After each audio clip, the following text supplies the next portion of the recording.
नमस्कार, प्रणाम। आप सभी का पुनः स्वागत है जिला शिक्षा पदाधिकारी गोपालगंज के ऑनलाइन पोर्टल।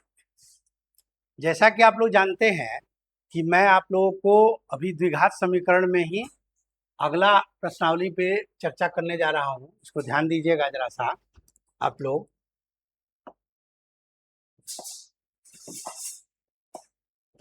इसमें हम लोगों ने द्विघात समीकरण में बहुत सारी चीज़ें हम लोगों ने सीख ली थी कि द्विघात समीकरणों को हम लोग हल करने की जो 3 विधियां हैं, एक था आपका गुणनखंड विधि, एक था आपका पूर्ण वर्ग विधि और एक था द्विघात समीकरण के सूत्र द्वारा जो है हम लोग किसी भी समीकरण का हल आसानी से निकाल पाते हैं उनके। और ये चीज़ें भी मैंने बता दी हैं कि जब द्विघात समीकरण में यानी उसका मैक्सिमम पावर जो है वो 2 हो सकता है, और जब पावर से ही हम लोग ये भी चीज़ बताए थे हम बहुपद में कि पावर से ही हम उनके शून्यकों की गणना कर सकते हैं, निर्धारण कर सकते हैं कि कितने शून्यक हो सकते हैं। उसी तरह देखते हैं कि जब द्विघात समीकरण है तो दो हर हाल में जो है इसमें दो जो है इनके शून्यक होंगे, जिसको हम लोग द्विघात समीकरण में मूल कहते हैं। ठीक है, तो उसी में दिया गया है 4.1 पे हम लोगों ने पिछला बार चर्चा कर लिया था। अब हम लोग एक्सरसाइज 4.2 पे देख रहे हैं कि इसमें दिया हुआ है कि गुणनखंड विधि द्वारा निम्न द्विघात समीकरणों के मूल ज्ञात कीजिए। ठीक है, ये तो हम लोग पहले भी पॉलिनोमियल में कर चुके हैं बहुपद में कि गुणनखंड विधि से कैसे हम लोग तोड़ते हैं। तो हम लोग जान रहे हैं कि उसमें क्या करते हैं हम लोग, मिडिल टर्म फैक्टराइजेशन माने मध्य वर्ग का गुणनखंड करते हैं। यानी कहने का मतलब क्या हो गया, यहाँ पे जो है हम लोगों को ये देखिए a x square plus b x plus c के फॉर्म में है बराबर 0। तो हम लोग क्या करते हैं, ए और सी को एक साथ गुना कर लेते हैं और फिर हम लोग देखते हैं जैसे यहाँ पे क्या है, ए में कुछ नहीं है तो 1 है, 1 और सी को गुना कर लिए यानी 10 को, तो यानी क्या आ गया 1 इंटू 10 10। अब ऐसे दो नंबर्स का हम लोगों को कल्पना करना है, वो निकालना है जिसका जो है गुना करने पे 10 आ जाए और जोड़ने या घटाने पे 3 आए। तो मैंने आपको बताया था कि इसमें बहुत ज़्यादा परेशान होने की ज़रूरत नहीं है। आप क्या कीजिए, सिंपल करना क्या है, आपको अगर नहीं आता है कि भाई इतना, अब मान लीजिए 10 के जगह बहुत बड़ा नंबर दे दे, फिर क्या होगा, तो उसमें घबराने की बात नहीं है। उसका क्या कीजिए, गुणनखंड निकाल लीजिए। जैसे देखिए 10 को हम लोग जब गुणनखंड निकालेंगे तो 2 और 5 हो जाएगा। तो 2 और 5 में जब करेंगे तो देख रहे हैं कि 2 और 5 में ध्यान दीजिएगा कि 5 में से 2 जाएगा तो 3 आ जाएगा आसानी से, और गुना करने पे कितना आ गया 5 दूना 10, कोई दिक्कत नहीं है। तो आसानी से हम लोग इन चीजों को कर लेंगे। अब देखिए ध्यान दीजिए, यहाँ 2 और 5 में इन चीजों को हम लोग कर रहे हैं। X square minus 5x plus 2x minus 10 is equal to 0। ध्यान दीजिएगा, मैंने बताया था कि दो चीजों को हम लोग जो है दो नंबर जो है यहाँ पे प्राप्त कर लिए 5 और 2, जिनको 5 और 2 को गुना करने पे 10 आ जाएगा और जोड़ने या घटाने पे -5 में से +2 घटाएंगे तो ये चीजें जो है आसानी से -3x में आ जाएंगी, कोई दिक्कत नहीं है। अब इसको हम लोग आसानी से ब्रेक कर लेते हैं, कोई दिक्कत नहीं है। ये देखिए अब क्या करेंगे, यहाँ x, यहाँ इन दोनों में क्या कॉमन है, 5 तो कॉमन है नहीं, एक्स स्क्वायर और 5x है तो x कॉमन है तो x कर लेते हैं कॉमन, x माइनस 5 हो गया प्लस। अब इन दोनों में देखना है 2x और 10 में, x तो कॉमन है नहीं तो कोई बात नहीं है, हम लोग क्या करेंगे यहाँ से 2 तो कॉमन ले सकते हैं, 2 कॉमन ले लिए तो x माइनस 5। तो देखिए ये दो कॉमन टर्म्स हमारे पास आ गए, x माइनस जो है x माइनस 5 जो है दो कॉमन टर्म्स आ गए।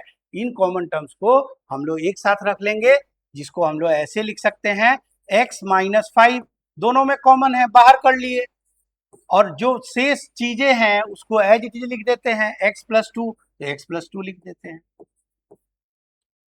तो ये सारी चीजें जो है इससे हम लोग आसानी से किसी भी चीज का सॉल्यूशन निकाल सकते हैं। तो ये हो गया। दूसरी चीज आ गई, आपको ध्यान दीजिएगा इसमें कि इसमें ध्यान देना है कि अब इसी क्वेश्चन को अब ध्यान दीजिएगा कि ये 0 के बराबर कर देंगे तो ये क्या आ जाएगा, when x minus 5 is equal to 0 कर देंगे तो x इज इक्वल टू क्या आ जाएगा 5, और x plus 2 when x plus 2 बराबर 0 करेंगे x बराबर -2। तो दो शून्य यानी दो हमारा रूट्स जो है, दो मूल हमारे पास x और -2 आ गए। अब बात आती है कि सर आपने तो बता दिया इसका मूल जनरेट मैंने निकाल दिए, अब हम सत्यापन कैसे करें कि ये क्वेश्चन जो है आपने जो मूल निकाला है वो मतलब अगर हम क्वेश्चन पे रखते हैं x का वैल्यू तो वो ये पूरे समीकरण को जीरो कर रहा है कि नहीं। मूल का मतलब हो गया कि अगर x का वैसा मान जिसको हम यहाँ पे रखें तो जो समीकरण दिया हो उसको वो संतुष्ट करे, सेटिस्फाई करे। ठीक है, तो अब हम लोग कुछ नहीं, अब देखते हैं जरा सा x बराबर 5 और -2 आ गया है, 5 और -2। अब इसको ध्यान दीजिएगा जरा सा, 5 और -2 आ गया है, x बराबर मेरा क्या आ गया है 5 और एक x बराबर -2। ये दोनों चीजें आ गई हैं। अब दोनों चीजों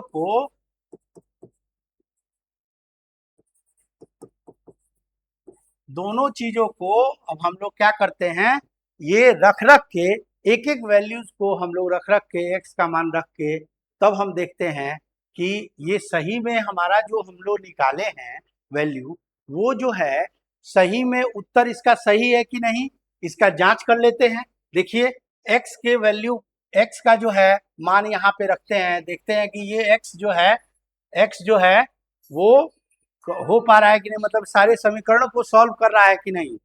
ठीक है, समीकरण को सॉल्व कर रहा है कि नहीं। तो इसके लिए क्या करेंगे हम लोग ध्यान दीजिएगा, यहाँ पे रख रहे हैं x स्क्वायर मतलब x मतलब 5 का स्क्वायर हो जाएगा और -3 इंटू एक्स मतलब 5 और -10। अब देखिए यहाँ पे क्या आ गया 25 और यहाँ पे -15 और -10।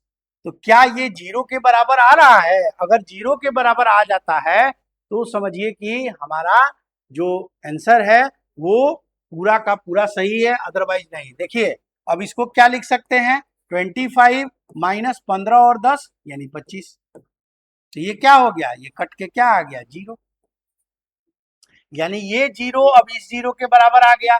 इसका मतलब ये हो गया कि हम लोग जो इसका मूल निकाले हैं, एक मूल जो निकाले हैं 5, वो 5 रखने पर इस पूरे समीकरण को हम लोग सेटिस्फाई कर दिए, संतुष्ट कर दिए। इसका मतलब ये है कि इसका एक मूल जो है निश्चित रूप से 5 होगा। ये हमारे सामने ये बातें आ गई कि निश्चित रूप से इसमें एक जो है मूल होगा वो 5 होगा ही होगा। ठीक है, नेक्स्ट आता है दूसरी चीज। देखिए अब x बराबर -2 रख के देखते हैं, तो x बराबर -2 रख के देख लेते हैं एक बार।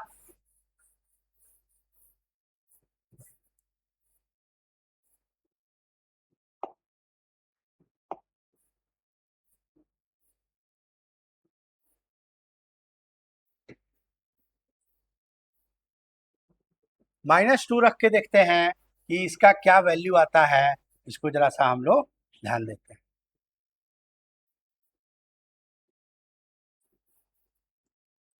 अब x बराबर -2 रख रहे हैं, आप लोग ध्यान दीजिए, तो यहाँ पे क्या होगा -2 का होल स्क्वायर -3 इंटू -2, ठीक है, और -10।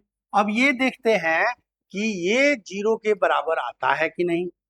तो अगर ये 0 के बराबर आ जाता है तो इसका मतलब हम लोग जो है इसका एक मूल -2 भी होगा। तो इसकी जांच तो हम लोग कर लें। तो देखिए कि जांच कैसे करना है, ध्यान दीजिए। तो यहाँ पे क्या आ जाएगा बाबू, -2 का होल स्क्वायर क्या होता है, हम लोग जानते हैं कि -2 इंटू -2, ये माइनस माइनस प्लस हो जाता है, और 2 इंटू 2 क्या हो जाता है 4। तो यहाँ पे क्या हो जाएगा 4 और माइनस, अब ये क्या आ जाएंगे, क्योंकि यहाँ भी माइनस है तो ये माइनस माइनस प्लस हो जाएगा, 3 दूना 6 हो जाएगा, और यहाँ पे -10 आ जाएगा, और यहाँ पे क्या हो गया 10 -10। अब ये चीजें क्या हो गई, कट गई, यानी ये 0 आ गया। अब कहने का मतलब ये हो गया कि इसका एक मोल और भी हो सकता है, दैट इज कॉल्ड -2। तो ये दोनों जो मोल हम लोगों ने निकाला यही देखिए हम बताए हैं बार बार ये चीजें कि अगर एग्जाम में आप बना रहे हैं क्वेश्चन को, या ऐसे भी क्लास टेस्ट में, या ऐसे भी जब भी क्वेश्चन बना रहे हैं, तो इस चीज का ध्यान रखना है कि अगर क्वेश्चन हमने बना लिया, उसका रूट्स निकाल लिए, अब भाई रूट्स निकाल लिए तो अब आंसर हम तो पता नहीं है एग्जैक्ट, लेकिन हम उसको क्या कर सकते हैं, आंसर अपने से पता कर सकते हैं। कैसे? हम उस जो रूट्स निकाले हैं उसका वैल्यू जब समीकरण में रखेंगे और समीकरण को वो संतुष्ट कर देगा एक्स का मान, तो समझिए कि हमारा जो है हर हाल में वही आंसर होगा, और आप जो सवाल बनाए हैं उसका आंसर वो सही है। अदरवाइज में क्या होता है, जैसे मान लीजिए आप एक्स का मान रखे और उन उसमें क्या हो रहा है कि उस समीकरण को जो है संतुष्ट नहीं कर रहा है, वो समीकरण जो है जैसे जीरो हो गया या कोई वैल्यू दिया है, तो इस केस में क्या हो जाएगा, ध्यान देना है कि जब भी समीकरण को संतुष्ट नहीं करेगा तो आपको एकदम दिमाग में बैठा लेना है कि कहीं ना कहीं छोटी मोटी गलतियां हो रही हैं, और उस गलतियों को समय रहते सुधार लेना है। समझ में आ रही है बात? गलतियों को समय रहते हम लोग को सुधार लेना है। कैसे? जांच करेंगे, जब देखेंगे तो हमको क्या होगा, जहां पे भी हमारी गलती हुई है उस गलती को हम लोग क्या करेंगे, वहां पे ठीक से प्लस माइनस में जहां भी कैलकुलेशन में गलती हुई है उस चीज को सुधार लेंगे, तो फिर से हमारा आंसर सही आ जाएगा। आंसर जब सही आ जाएगा तो फिर से हम उसमें वैल्यू रख के चेक कर लेंगे कि ये आंसर सही ये है या गलत। तो ये आपका जो है ये मूल मंत्र है। द्विघात समीकरण को जब भी हल करें तो ध्यान रखिए, समय आपके पास अगर है 1 मिनट का भी, तो जरूर उसका आंसर का सत्यापन कर लीजिए। उसमें एक्स का वैल्यू जो है वहां पे रख के आप आसानी से इन चीजों को कर सकते हैं। अब बात आती है कि ठीक है सर, आपने तो बहुत अच्छे से बता दिया ये, और हम लोग क्वेश्चन का आंसर भी निकाले, आंसर का हम लोग सत्यापन भी कर लिए कि ये जो है आंसर जो हम लोग निकाले थे x बराबर 5 और x बराबर -2, इसका मतलब क्या है, वो आपका जो है यही दो इसके रूट्स होंगे, ये निश्चित है, ये तय है। तो ये चीजें क्लियर हो गई। अब बात आती है कि आप कहिए सर ये तो गुणनखंड विधि से आप बताए, लेकिन आपने तो बोला था कि जरा सा द्विघात समीकरण, चूंकि आप देखिए गुणनखंड विधि का हम लोग आपका जो है पहले क्लासेस में भी करते आ रहे हैं, 8वां में भी पढ़े हैं आप, 9वां में भी पढ़े हैं और पढ़ते आ रहे हैं। मिडिल टर्म फैक्टराइजेशन कोई नई चीज आपके लिए नहीं है, नई चीज आपके लिए द्विघात समीकरण है। और द्विघात समीकरण का सूत्र से जो है, जो सवालों का हम लोग जो हल करते हैं सवालों को, तो वो जो है वो आपके लिए नया है। इसलिए हम लोग नई चीजों पे ज्यादा प्रैक्टिस करेंगे तो हमारे वो क्या हो जाएगा, डेली रूटीन में बन जाएगा। यानी कहने का मतलब जब भी हमारे पास क्वेश्चन आएगा तो हम क्या करेंगे उसको, चूंकि हमको पता है कि भाई द्विघात समीकरण आया तो वो मेरी आदत में बन जाएगा, उसको हम लोग द्विघात समीकरण के सूत्र से तुरंत हल करें। ठीक है, तो ये चीजें भी हम लोगों को, चूंकि क्या है नई चीजें हैं, तो इसको अपने आदत में लाना है। ठीक है, अब देखिए इसी को हम लोग अब द्विघात समीकरण से सॉल्व करते हैं कि जो चीजें आई थी, हमारा वैल्यू क्या आया था, x बराबर 5 था और एक x बराबर -2 था। अब ये चीजें जो दो रूट्स यहाँ पे आए, अब इसको हम लोग देखते हैं कि द्विघात समीकरण के जो सूत्र हैं उस सूत्र से ये आंसर आ रहा है कि नहीं, और उसको हम लोग यहाँ पे निकाल के देख लेते हैं। तो हम लोग द्विघात समीकरण का सूत्र बताए थे आपको, x इक्वल टू क्या होता है बाबू, -b plus minus root under B square -4ac/2a।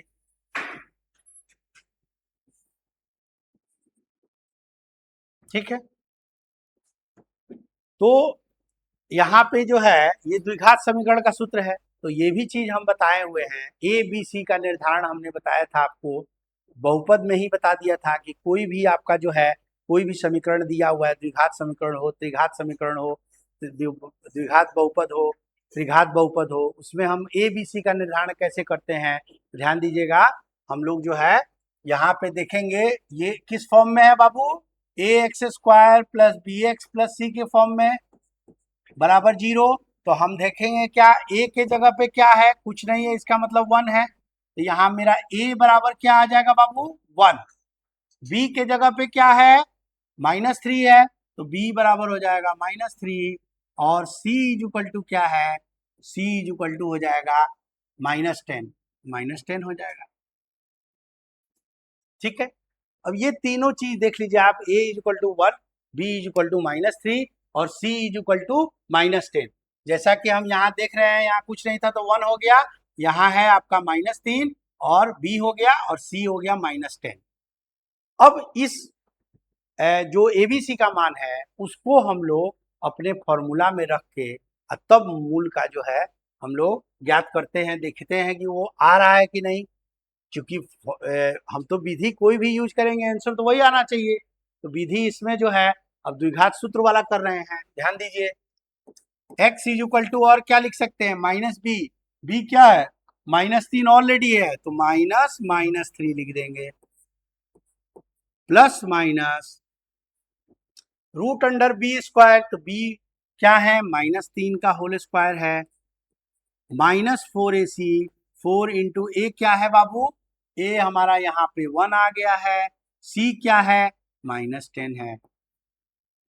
ध्यान दीजिएगा, कुछ नहीं करना है, आप ए बी सी आसानी से इसमें निकाल लीजिए और सारे वैल्यूज को यहाँ पे आप जैसे जैसे फॉर्मूला दिया गया है वैसे वैसे सारे वैल्यूज को रख दीजिए, ए बी सी के वैल्यूज को आप रख दीजिए वहां। देखिए कैसे आ रहा है आंसर, 2a, तो 2 इंटू ए कितना है बाबू, 1।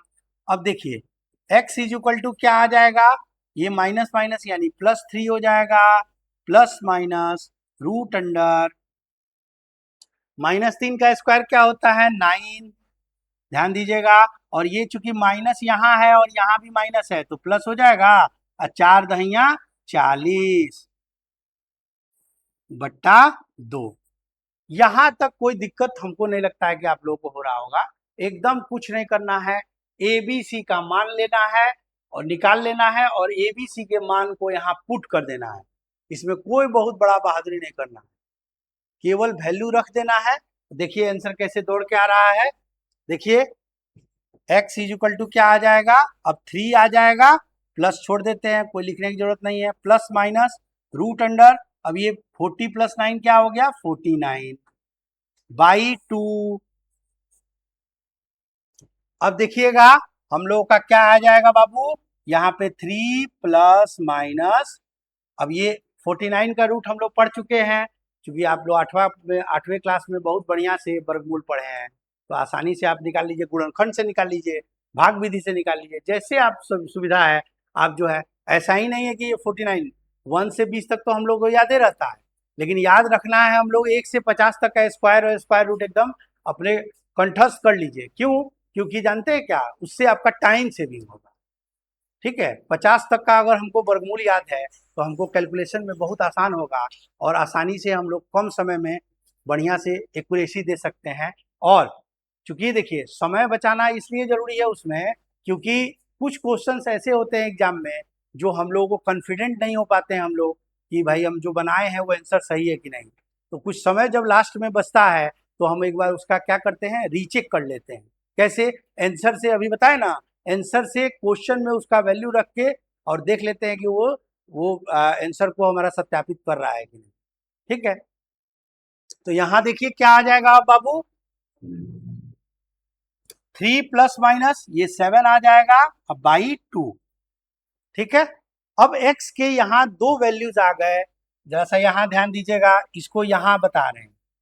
ठीक है, अब x का क्या क्या वैल्यू आ गया, x का यहाँ वैल्यू आ गया आपका 3 + 7/2 और एक x का वैल्यू आ गया 3 - 7/2। तो ये दोनों का वैल्यू हम लोग निकालते हैं, तब देखते हैं कि क्या मान आता है। तो 7 और 3 10 हो गया, 10/2 क्या होगा बाबू, कट जाएगा, 5 हो जाएगा, यानी एक आ गया वैल्यू हमारा 5। कोई दिक्कत यहाँ तक नहीं।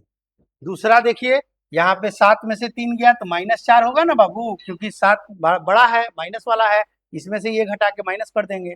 ये तो आप लोग पहले दूसरा तीसरा में भी पढ़ चुके हैं, तो ये क्या है, -2 आ गया। अब दो वैल्यूज हमारे पास कौन कौन आ गए बाबू, देखिए यहाँ, क्या ये वैल्यू 5 और -2 ये वाले आपके वैल्यू से मैच कर रहे हैं, देखिए ध्यान दीजिए, जो एरो बनाए हैं ये दोनों वैल्यू सेम आ रहे हैं।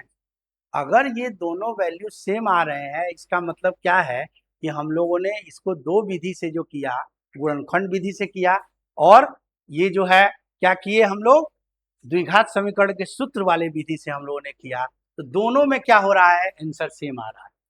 इसका मतलब है कि हम लोग सही बना रहे हैं। अब हम लोग क्या किए, एक ही क्वेश्चन को दो विधि से बना लिए, आंसर का सत्यापन भी कर लिए। इसका मतलब क्या हो गया कि अब हम लोगों को पूर्ण तरीके से किसी क्वेश्चन को हल करने का हम लोगों ने जितना प्रोसेस है और जैसे हम कैसे इसका सत्यापन करेंगे, ये चीजें हम समझ गए।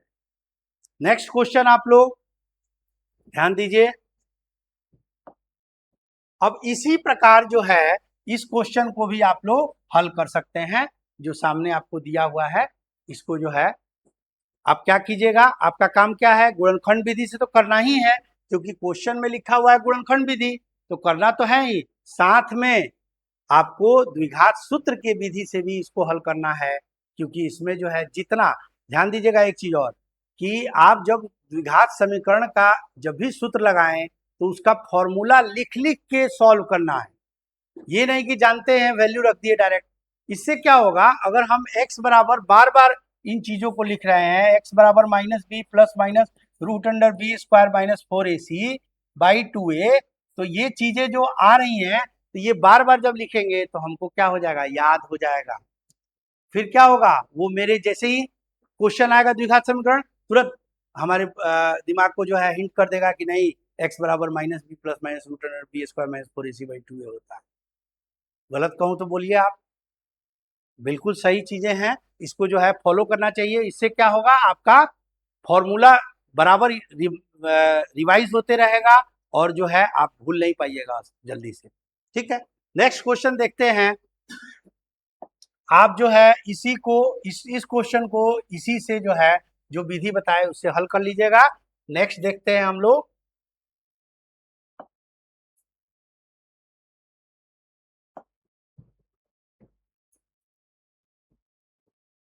अब बहुत बच्चों को एक समस्या आती है कि वो लोग कहते हैं कि सर रूट वाले प्रश्न हमको बहुत परेशान करते हैं। ठीक है, तो रूट वाले प्रश्न जो है एकदम परेशान नहीं करेंगे। आप जरा सा इस चीजों को जरा सा बारीकी से समझिए। यहाँ पे एक रूट का क्वेश्चन दे दिया है। बहुत बच्चे क्या है, जैसे रूट देखे, जैसे फ्रैक्शन देखे, जैसे डेसिमल देखे, वो क्या करते हैं कि नहीं सर हमसे तो नहीं हो पाएगा रूट वाला। तो पहले ही जो है हथियार डाल देना, इसका क्या मतलब है, इसका यही मतलब है कि आप इस पे जो है इसको सीखने का प्रयास नहीं कर रहे हैं। सीखने का प्रयास अगर करते तो आप जरूर सीख पाते। अगर हम लोग कठिन से कठिन प्रश्नों का हल अगर सीखना है तो उसके लिए जो है हम लोगों को 2 बार 3 बार, देखिए जितनी कठिनाइयां आती हैं जिस क्वेश्चन को बनाने में, उसको 4-5 बार बना जाइए, देखिए ना कैसे आसान हो जाता है। जैसे रूट वाले में आपको बार बार दिक्कत होती है, देखिए यहाँ समझिए, दोनों विधि से हम आपको हल करके बताते हैं, आप एकदम इजीली आप समझ पाएंगे। देखिए अभी हमने बताया था कि ये भी क्या है, किस फॉर्म में है, a x square plus b x plus c के फॉर्म में। ठीक है, तो अब ये जो है, अब इसमें हम लोग पहले गुणनखंड विधि से करते हैं। तो गुणनखंड विधि क्या बोलता है कि ए और सी को हम लोग गुना कर देते हैं, और जो गुना करने पे नंबर आता है उसका हम गुणनखंड ऐसा निकालते हैं कि बीच वाला जो मिडिल टर्म है उसको वो सेटिस्फाई कर दे। तो आइए हम लोग देखते हैं, ए और सी को गुना करते हैं। ए क्या है मेरा बाबू, √2, तो √2 इंटू, और ये क्या है, सी कितना है, ये है, यानी क्या आ गया 5√2।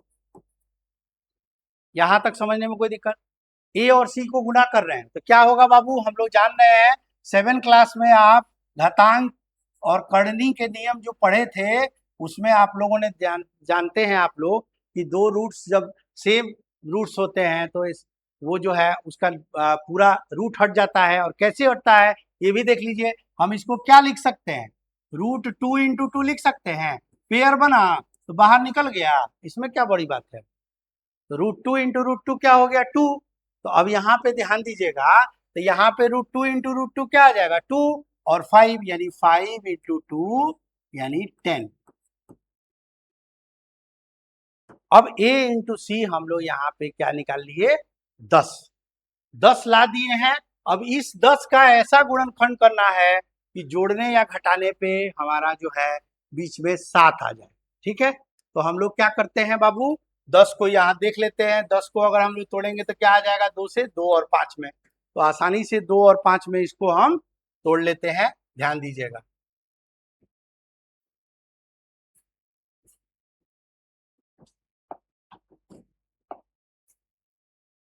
ठीक है,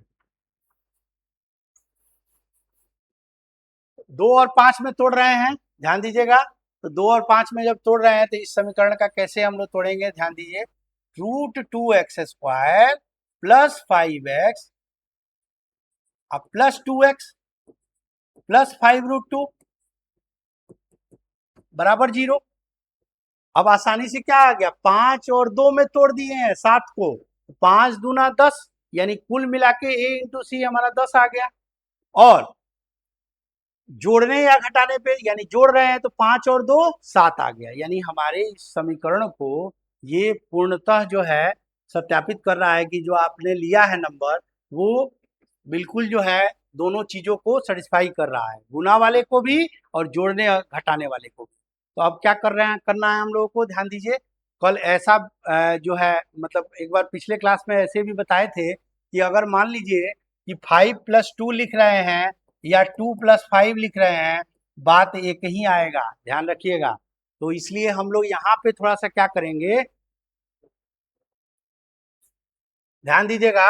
यहाँ हम एक काम करेंगे, क्योंकि क्या है √2 और 5 दोनों में कॉमन लेने में थोड़ा सा असुविधा हो रही है, तो इसमें हम लोग क्या करते हैं, अरेंज कर लेते हैं ऐसे मैनर में ताकि हमको आसानी से हम कॉमन ले पाए। तो √2x² और इसको ऐसे लिख दें 2x प्लस 5x प्लस 5√2 बराबर 0। ये ध्यान देने वाली बात है कि इसमें जो है यहाँ क्या है, ये अब √2 वाला टर्म आ गया, 2 वाला टर्म, तो आसानी से हम लोग क्या कर सकते हैं, इसमें से कॉमन निकाल सकते हैं। ठीक है, क्योंकि 2 वाला टर्म आ गया, फिर यहाँ 5 वाला टर्म, यहाँ भी 5 वाला टर्म, तो आसानी से कॉमन आ जाएगा। तो ये चीजें जो है थोड़ा सा ये क्या है, प्रेजेंस ऑफ माइंड का इस्तेमाल इसमें करना है, इसमें कोई बड़ी बात नहीं है। लेकिन क्या है, ऐसे आंसर तो उससे भी निकलता, लेकिन क्या हो जाता, थोड़ा सा अब आपको जो है अरेंजमेंट में प्रॉब्लम होने लगती। और हम अगर अरेंज तरीके से कोई सवाल बनाते हैं सिस्टमेटिक वे से, तो क्या हो जाता है, हमारे लिए आसान हो जाता है वो प्रश्न को हल करना। तो इसमें क्या हो गया, कॉमन लेना हमको आसान हो रहा है, तो कर देते हैं। देखिए यहाँ √2 और 2 है, तो एक चीज और बताए थे हम कि √2 और 2 को हम लोग √2 इंटू √2 को लिख सकते हैं, यानी दो में दो को रूट छुपा हुआ है, 2 में दो को रूट छुपा हुआ है कि नहीं, √2 इंटू √2, तो उसमें से एक √2 कॉमन ले लेंगे। ठीक है, अब देखिए यहाँ √2 कॉमन ले लिए और x कॉमन ले लिए, तो यहाँ पे क्या आ गया बाबू, √2 ले चुके हैं, x ले चुके हैं, x दो ठो है यहाँ, एक वो आ गया यहाँ पे, प्लस ध्यान दीजिए यहाँ पे क्या है कि ऑलरेडी दो गो √2 है, इसमें से एक √2 ले लिए हैं तो √2 बच जाएगा, x तो ले ही लिए हैं बाहर, तो ये हमारा √2x कॉमन लेने पर आपके पास यहाँ क्या आ गया, x प्लस √2। उसी तरह अब हम लोग यहाँ भी देखते हैं, तो यहाँ पे क्या आ जाएगा बाबू, 5 दोनों में कॉमन है, बाकी चीजें तो कॉमन है नहीं, तो 5 कॉमन ले लेते हैं, तो यहाँ पे क्या आ जाएगा बाबू, x प्लस √2। यहाँ तक आप लोगों को समझने में कोई दिक्कत तो नहीं हुई होगी। आप लोग देखिए जरा सा, कुछ करना नहीं है इसमें, जो है a इंटू सी गुना किए जैसे गुणनखंड हम लोग करते हैं, तो रूट वाले टर्म से घबराना नहीं है, उसका सामना करना है। ठीक है, और रूट वाले टर्म से बहुत बच्चे 80% बच्चे हम देख रहे हैं कि घबरा के भाग जाते हैं कि नहीं हम नहीं हल कर पाएंगे, तो उसको ज्यादा हल करने की जरूरत है, कठिन चीजों को ज्यादा सीखने की जरूरत है, क्योंकि वो अगर आप सीख गए तो आसान चीज तो ऐसे सीख जाइएगा। जब कठिन चीजों को हम लोग उस पर हम लोगों का कमांड हो जाएगा तो आसान चीजें तो अब ऑटोमेटिक बन जाएंगी। देखिए यहाँ ध्यान दीजिए, अब क्या हो जाएगा, यहाँ दोनों में क्या कॉमन आ गया बाबू, x प्लस √2, और इन दोनों में फिर बचा क्या हमारे पास, तो √2x प्लस 5 बराबर 0। अब देखते जाइए, तो यहाँ पे दो चीजें आके अब निकल के आ गई हमारे पास, क्या क्या, वेन लिखेंगे X plus root two is equal to 0 करेंगे तो एक्स बराबर क्या आ जाएगा, -√2। और दूसरे केस में क्या होगा, when √2x plus 5 is equal to 0, तो x इज इक्वल टू हो जाएगा, ये भैया उधर चले जाएंगे यानी -5 हो जाएंगे, अब बट्टा यहाँ √2 आ जाएगा, यानी दो रूट्स हमारे पास आ गए, एक आ गया -√2 और एक आ गया -5/√2।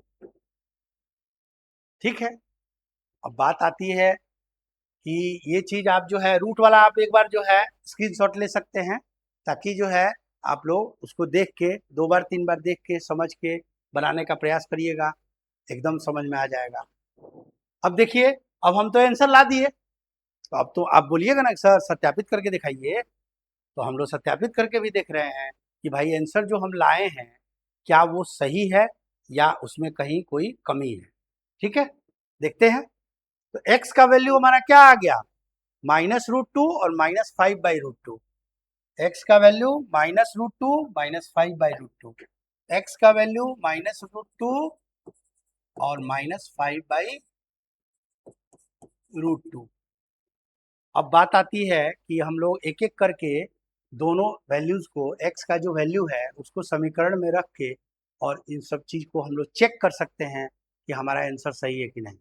तो एक बार रख के देखते हैं, x बराबर -√2 रख के देखते हैं यहाँ पे, तो क्या हो रहा है बाबू, √2 और इंटू -√2 का स्क्वायर हो जाएगा, +7 इंटू -√2 हो जाएगा, +5√2 हो जाएगा।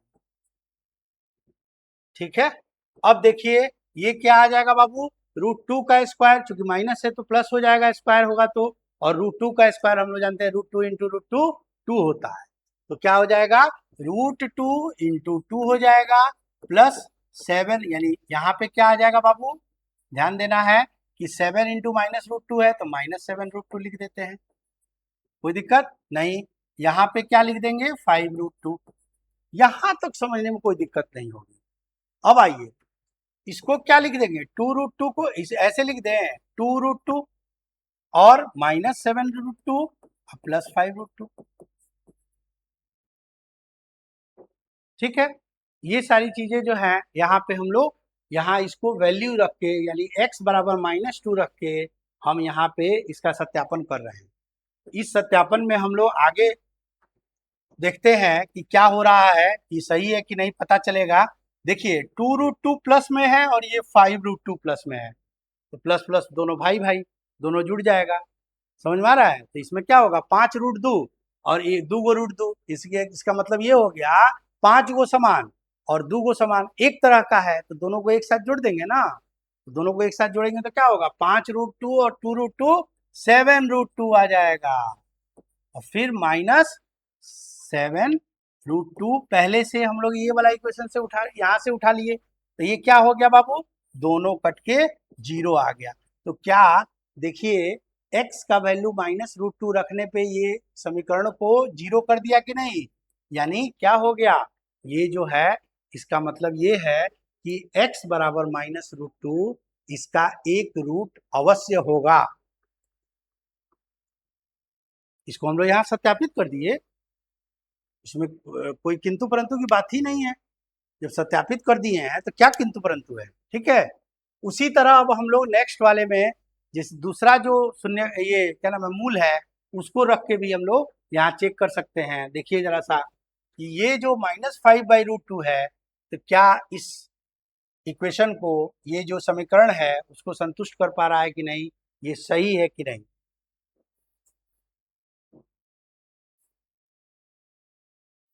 आइए देखते हैं, पहला वाला को तो हम लोग सेटिस्फाई कर चुके हैं, सेकंड वाले को देखते हैं कि कहाँ तक हम लोग सही हैं, अगर नहीं है तो फिर उसको करेक्शन करेंगे, उसमें क्या है। ठीक है, कई बार ऐसा देखिएगा रूट वाले प्रश्न में हम लोग कैलकुलेशन मिस्टेक जरूर करते हैं, इसलिए 2 बार 4 बार इस टाइप के प्रश्न को कम से कम 5 बार बनाइए, और देखिए आप उसके बाद कॉन्फिडेंस कैसे झलक रहा है आपको, और कैसे आप रूट वाले प्रश्न जो है चुटकी में बना दीजिएगा। आइए हम लोग देखते हैं x बराबर -5/√2, अब रख के देखते हैं कि भाई ये अभी तक जो है जो निकाले हैं रूट, उसमें इसका क्या सत्यापन में आ रहा है कि नहीं। तो x यहाँ पे क्या करेंगे, √2, और x क्या है, -5/√2।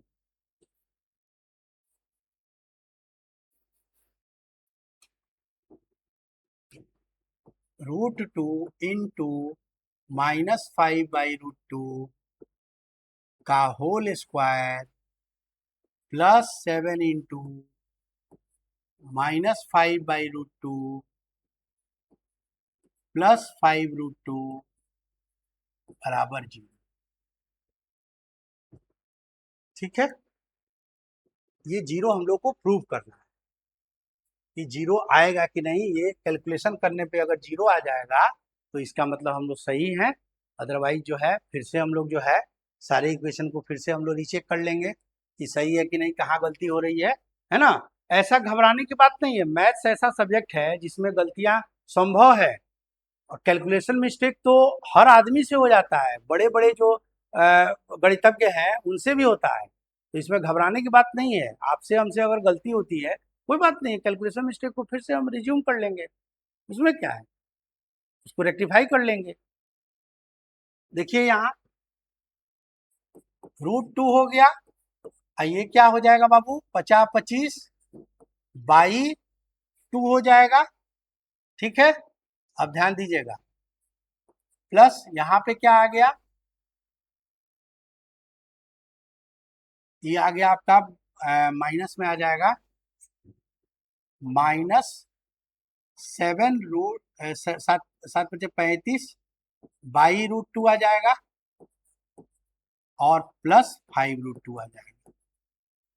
एक बार मिला लेते हैं, √2 ये 25 हो गया, -5/√2 रखे हैं तो 25/2 हो जाएगा, और यहाँ -35 7×5 = 35/√2 हो जाएगा, और +5। अब ये चीजें जो हैं इसको हम लोग हल कर लेंगे। कैसे, इसको कटा लेते हैं √2 से, तो √2 आ जाएगा, यानी 25/√2 -35/√2 +5/√2।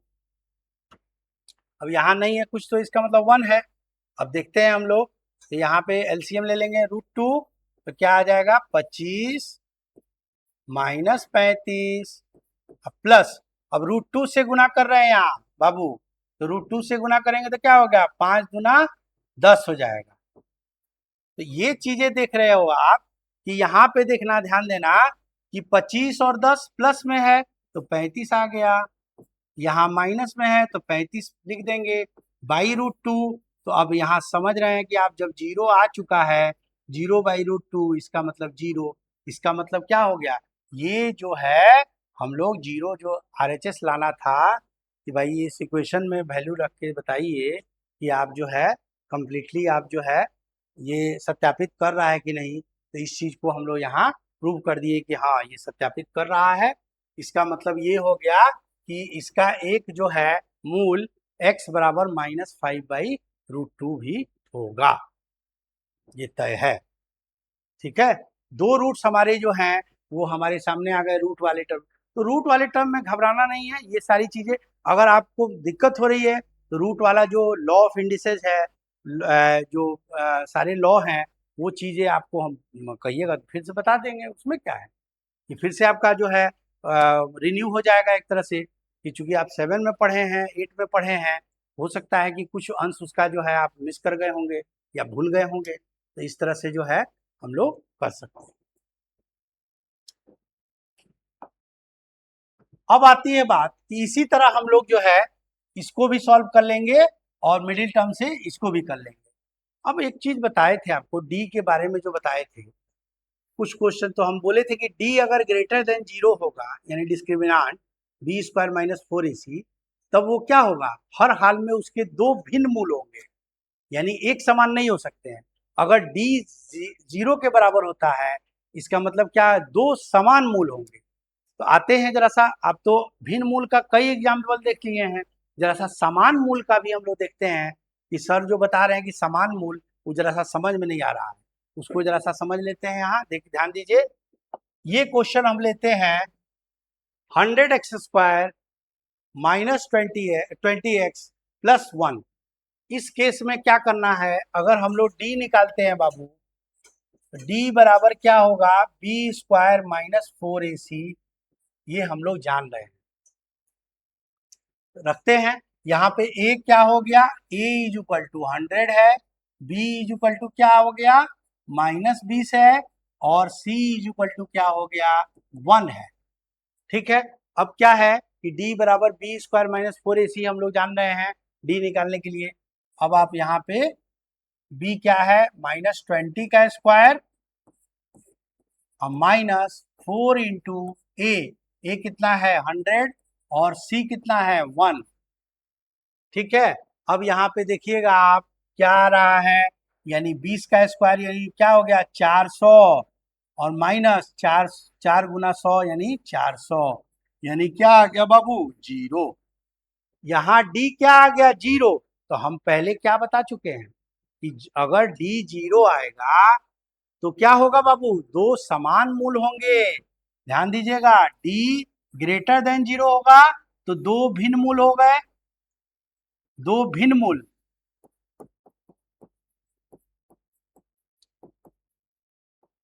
और d इज इक्वल टू 0 हो गया, इसका मतलब दो समान मूल होंगे, दो समान मूल।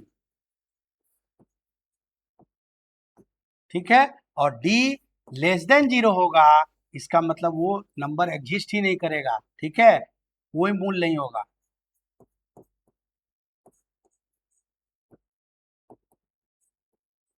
क्योंकि आपको हम पहले ही बता चुके हैं, रूट अंडर माइनस में कोई भी नंबर, ध्यान दीजिएगा, वो कभी भी एग्जिस्ट नहीं कर सकता है, वो रियल नंबर हो ही नहीं सकता है, वो केवल काल्पनिक नंबर होगा। और कल्पना से हम लोग मैथमेटिक्स नहीं सॉल्व कर सकते हैं। ध्यान दीजिएगा, रियलिटी से हम लोग मैथ सॉल्व करते हैं, न कि इमेजिनेशन से।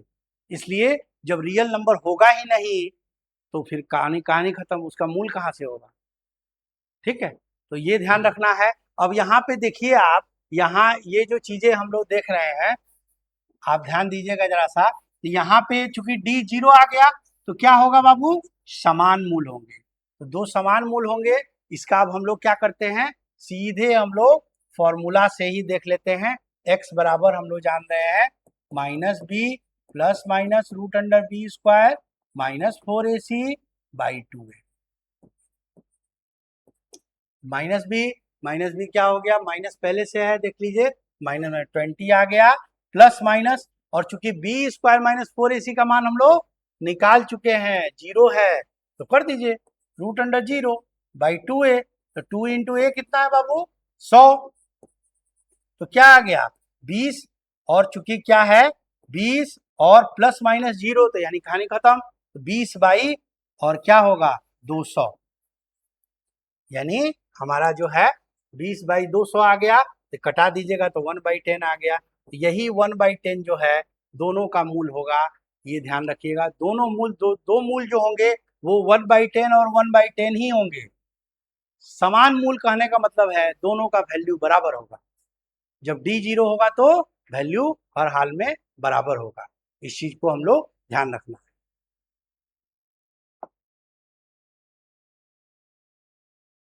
उसके बाद कुछ हम लोग जो है इसमें देखे थे, जो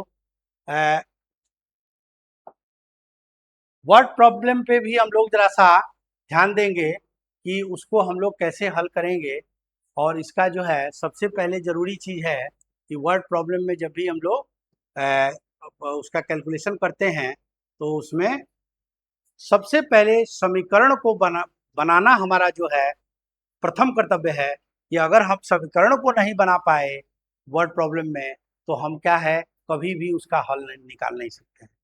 क्योंकि केवल हम लोग शब्दों से किसी चीज का हल नहीं निकाल सकते हैं, उसका समीकरण हर हाल में हम लोग को बनाना होगा। ठीक है, तो इस तरह से जो है, अब देखिए हम लोग कैसे समीकरण को जो है हम लोग, एक क्वेश्चन छोटा सा देखिए यहाँ पे क्या कह रहा है कि ऐसी दो संख्याएं ज्ञात कीजिए जिनका योग तो 27 है परंतु गुणनफल जो है वो 182 है। ठीक है, तो अब ये ध्यान देना है कि भाई तो बात आप आ गई यहाँ पे, तो हम लोग को कुछ पता नहीं है कि वो नंबर है क्या, केवल ये पता है कि दोनों का योग दिया है 27, दोनों का जोड़ने पर 27 आएगा, ठीक है। तो और गुणनफल दिया है 182। तो इन दोनों चीजों को हम लोग कैसे हल करेंगे, देखो एगो ट्रिक बता रहे हैं। जहां भी तुमको ये दिया हो कि दो संख्याओं का योग 27 है, तो पहली संख्या को x मान लेना, पहली संख्या को x मान लेंगे हम लोग, और दूसरी संख्या, अब आप बताइए दूसरी संख्या क्या होनी चाहिए। अब x तो मान लिए, तो देखिए चूंकि दोनों संख्याओं का जोड़ जो है 27 है, तो अगर पहली संख्या x मान लिए तो दूसरी संख्या क्या होनी चाहिए, 27 माइनस एक्स। क्यों, क्योंकि दोनों का जोड़ कितना है 27, तो 27 में से ना घट के जो होगा नंबर, है कि दोनों को जोड़ने पर, ये दोनों नंबर जोड़ने पर मेरा 27 आना चाहिए। तो अब देख लेते हैं कि हम माने हैं वो सही है कि नहीं, दोनों को जोड़िए, जोड़िए देखिए 27 आ रहा है कि नहीं, x प्लस 27 माइनस एक्स, ये क्या आ गया, एक्स एक्स कट गया, 27 है ना बचा। इसका मतलब क्या हो गया, हम लोग जो सोच रहे हैं और जो लिखे हैं, जो समझे हैं, वो बिल्कुल सही है। और यही हम लोग को ट्रिक लगाना है, जहाँ पे दो संख्याओं का योग दिया हो और कुछ भी इस ढंग का नहीं दिया हो, तो हम लोग पहला x मानेंगे, दूसरा 27 माइनस एक्स, या जो भी नंबर दिया है उसका माइनस एक्स कर लेंगे। क्लियर है। अब आइए, तो यहाँ पे हम लोग विधिवत लिख लेंगे, माना पहली संख्या x, दूसरी संख्या 27 माइनस एक्स। ये दोनों का कंसेप्ट आप समझ गए। अब प्रश्न से क्या कह रहा है बाबू, प्रश्न से या प्रश्नानुसार, इसको हम लोग इंग्लिश में अकॉर्डिंग टू क्वेश्चन भी बोलते हैं, AQ लिखते हैं। आप जैसा चाहिएगा वैसा लिख सकते हैं, अकॉर्डिंग टू क्वेश्चन, ठीक है। क्वेश्चन के अनुसार यानी प्रश्न के अनुसार कह रहा है कि दोनों का गुणनफल, दोनों संख्याओं का गुणनफल 182 हो। तो ठीक है भाई, 182 हम लोग कर रहे हैं, तो पहली संख्या गुना दूसरी संख्या, तो पहला संख्या क्या है x, दूसरी संख्या क्या है 27 माइनस एक्स, बराबर क्या है, दिया हुआ है 182। तो ये दोनों संख्याओं का गुणनफल जो है हमारा 182 आना चाहिए। अब क्या करना है हम लोगों को, कुछ नहीं करना है, चुपचाप हल कर लीजिए। 27x आ जाएगा, और ये इससे करेंगे तो क्या आ जाएगा, माइनस एक्स स्क्वायर आ जाएगा, और 182 आ जाएगा। कुछ नहीं करना है, एक्स स्क्वायर को उधर लेके चल जाइए और इसको भी लेके उधर चल जाइए, तो क्या आ जाएगा, एक्स स्क्वायर माइनस 27x अब प्लस 182 बराबर 0। अब आप ये देखिए कि पहला, सबसे पहले हमने जो बोला था कि सबसे पहले वर्ड प्रॉब्लम का ये ध्यान रखना है कि हम लोगों को हर हाल में वर्ड प्रॉब्लम को सॉल्व करके एक समीकरण जरूर, द्विघात समीकरण हम लोग प्राप्त कर लेंगे, तभी हल निकाल पाएंगे। तो यहाँ द्विघात समीकरण हम लोग निकाल लिए। अब आप इसको जो है गुणनखंड विधि से कर लीजिए, या आप जो है द्विघात सूत्र लगा लीजिए, जैसे आपको हल करना है कर लीजिए। एक बार हम लोग जरा सा इसको देख भी लेते हैं, ठीक है, तो ज़्यादा समझ में आएगा आपको। जैसे इसको अब हल कर रहे हैं, X square minus 27x plus 182, तो इसको क्या करेंगे बाबू, हम लोग बताए हैं ए और सी को पहले देख लेंगे और उसके अनुसार जो है हम लोग कर लेंगे। तो ए और सी, ए के क्या है 1 है और 182, यानी 182 को अब हम लोगों को दो ऐसे संख्याओं में बांटना है कि जोड़ने या घटाने पर 27 आ जाए। तो अब देखिए, अब बताए थे ना आपको, ये चीज बताए थे हम कि बड़ी संख्या आ जाएगा। जैसे मान लीजिए कि 10 आ रहा था, तो हम लोग के दिमाग में क्या आ रहा है कि भाई 2 और 5 में ही तोड़ सकते हैं, नहीं तो 1 और 10 में तोड़ सकते हैं, दूसरा तो कोई ऑप्शन नहीं है, ठीक है। तो अब कहने का मतलब है, अब उस समय तो हमारे दिमाग में, अब चूंकि हम लोग यूज करके अपना प्रेजेंस ऑफ माइंड निकाल सकते हैं, लेकिन बड़ी संख्याओं में हम लोगों का जो है, हम लोगों को हर हाल में गुणनखंड करना ही पड़ेगा, उससे आप आसानी से निकाल पाएंगे। आइए हम लोग देखते हैं, 182 को कर रहे हैं तो 2 से क्या आ जाएगा बाबू, 9 1, फिर क्या होगा, 7 से करना पड़ेगा, 13 से 91, अब ये देखिए हमारे पास क्या आ गया कि अब इसका अरेंजमेंट ऐसा करना है कि हम लोगों को 27 देखना है, तो दो नंबर्स जो होंगे 7 दूना 14 और 13, 14 और 13 हम लोग जोड़ेंगे तो 14 दूना 28 -1 कर लो, यानी 27 आ रहा है। बिल्कुल सही है, 14 और 13 जो है इसका एक जो है सॉल्यूशन हो सकता है। ध्यान दीजिए, इसको हल कर रहे हैं। एक्स स्क्वायर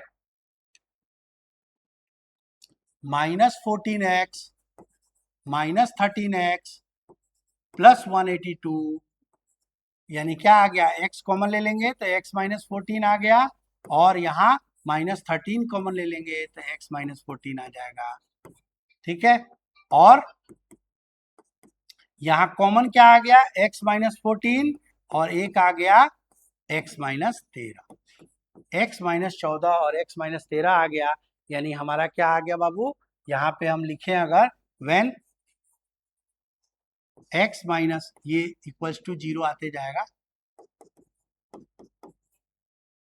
है ना, तो ये क्या हो जाएगा, अब x बराबर हम लोग क्या लिख सकते हैं, when x -14 is equal to 0, 14 is equal to 0, तो x बराबर क्या आ जाएगा, x बराबर यहाँ एक 14 आ गया, और व्हेन x -13 बराबर 0 लिखेंगे तो x बराबर क्या आ जाएगा, 13, यानी 13 और 14 ये दो संख्याएं आ गई। अब बात आती है कि ठीक है आप सर निकाल दिए 13 और 14, अब हमारा जो आप वैल्यू निकाले हैं उस वैल्यू का उस पे जो है क्वेश्चन पे रख के बताइए कि ये क्या सही आ रहा है। आपका हम बात समझ गए कि भाई आप बनाए हैं x बराबर 14 और 13, और दोनों का अब देखते हैं हम लोग कि जोड़ने पर क्या 27 आ रहा है। तो हम लोग क्या करेंगे, x कोई भी अगर मानोगे, जैसे मान लो x 14 मान लिए, ध्यान रखिएगा यहाँ 14 मान लिए तो 27 में से x गया यानी 13 आ जाएगा। अगर x 13 रखेंगे तो वो 27 में से 14 आ जाएगा, यानी दो मूल हमारे x का आपका 14 और 13 आ चुका है। और दोनों को जोड़ने पर अब देखना जाए, इसमें रखा जाए हम लोग को, दोनों को जोड़ने पर 27 आ रहा है, तो दोनों को जोड़ दो। यहाँ क्या करना है, 27 आ रहा है कि नहीं जोड़ने पर, बिल्कुल आ रहा है भाई, सामने आ रहा है। अब दोनों को गुना करने पे तुमको कितना आना चाहिए, 182, गुना कर लो, 14 गुना 13 कर रहे हैं बाबू, तो 4 3 12 2 में 1, और उसके बाद क्या हो गया, 3 और 4 7, एक 8 आ गया, ठीक है, और जो है एक एकम 182 आ गया। ठीक है, तो इस तरह से जो है हम लोग यहाँ पे आपका हल कर लिए, और इससे ये पता चल गया कि हम लोग जो है वर्ड प्रॉब्लम को कितनी आसानी से, जब तक समीकरण नहीं निकालेंगे तब तक ये सॉल्व नहीं निकले होगा, और समीकरण निकालने के बाद ध्यान दीजिएगा, इसमें समीकरण निकालना, समीकरण बनाना ही एक बहुत बड़ा कला है। अगर समीकरण बन गया तब तो फिर फॉर्मूला पे रख देना है, कुछ बहुत विशेष बात नहीं है। ठीक है, तो आप लोग जो है इसको आप बढ़िया से फॉलो कीजिए, जितनी चीजें बता रहे हैं उसको ध्यान दीजिए, और जो है और बुक भी फॉलो कीजिए, एक्सरसाइज करते रहिए, आप जो है पढ़ते रहिए, बढ़ते रहिए। धन्यवाद।